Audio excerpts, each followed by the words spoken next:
Hi, it's Dennis Daly. Nice to have you along on All Week Theater, where we take a classic radio episode and play it out over 5 days. Now, part 2 of the Lincoln assassination as heard on You Are There on CBS. In part 1, Mr. Lincoln arrived at the theater and was interviewed outside. Now CBS joins him inside Ford's Theater. A CBS microphone is inside the theater at the rear of the orchestra. President Lincoln will pass it in just a minute, and so enter the theater and Don Hollander. The audience doesn't yet know the president has arrived. The ladies might be interested, by the way, to know that Mrs. Lincoln is wearing a white silk crinoline under her cloak. I'm trying to see here. It's an elaborate headdress of flowers and combs over her curls. There's silken mittens and a shawl held together at her throat with a brooch. The president, well, he seems to have lost a lot of weight, but, oh, he looks happy tonight, very happy. And now the party is turning right and going upstairs to the boxes. The president should be there in just a minute. The audience has caught sight of the president. The play stops. The orchestra strikes up Hail to the Chief. And now CBS has a booth directly across the theater from the president's box. And I see that John Daly's reached it, so over to John Daly. We're in the CBS box now. I can see the president entering his box across the theater. We have Columbia microphones on the stage and in the audience. I'm going to open them both and let you hear what's going on.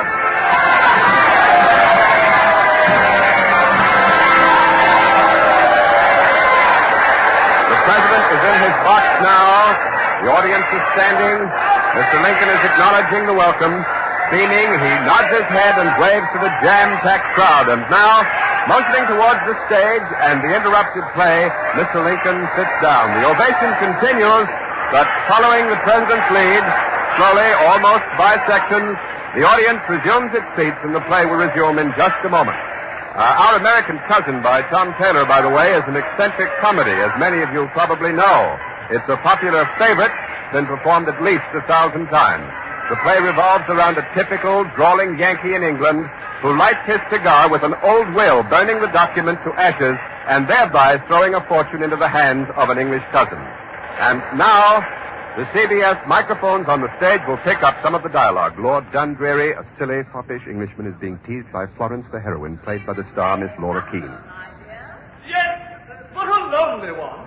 What sort of night had she? Oh, a very refreshing one. Thanks to the draft I've described for her. What?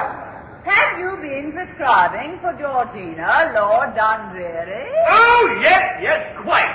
You see, I gave her a draught that cured the effect of the draught. And that draught was a draught that didn't pay the doctor's bill. Didn't that draught? Good gracious, what a number of drafts. You almost have a game of drafts. What's the matter? That was a joke, that was. Anyone can see the draft has been suspended. Miss Keene has very neatly injected a bit of the National Peace Celebration into the play. With Lord Dundreary making so much of the word draft, Miss Keene threw in the line, anyone can see the draft has been suspended. And everyone in the audience knows that General Grant suspended the military draft this very morning. That was quite keen of Miss Keene, if I may be permitted the pun. Well, the president enjoyed that joke, too. He's smiling broadly. The play continues, and we'll take you again to the stage presently, but on this gala night, the audience is as interested in the presidential party as they are in the play, although because of the angle at which the box is set, they can only see Miss Harris and Major Rathbone. The presidential party is occupying boxes numbers 7 and 8, the partition between them having been removed to make it roomier. The boxes are decorated with 4 flags. The president is seated in that old rocker that Mr. Ford told us about before. There's a chair at the door of the box in which John Parker, the guard, is sitting. He can't see the stage, but he can hear the actors' voices. Oh, evidently John Parker wants to see and hear, for he's now getting up from his chair and taking a seat in the dress circle with a clear view of the stage. Mrs. Lincoln is seated on the president's right, and from time to time she leans over on his arm and they exchange a few words. The president appears completely relaxed, and perhaps his mind is on other things.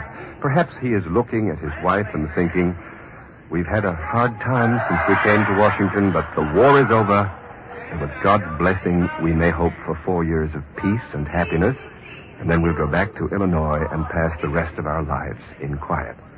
But then it's more likely that Mr. Lincoln is just plain enjoying himself tonight, for the president is listening with obvious pleasure to Mrs. Mount Chessington, an English lady in the cast, and Harry Hawk, who is playing Asa Trenchard, the American cousin. Now, once again, our microphones on the stage pick up the play. Well, Mr. Trenchard, you are not used to the manners of good society, and that alone will excuse the impertinence of which you have been guilty.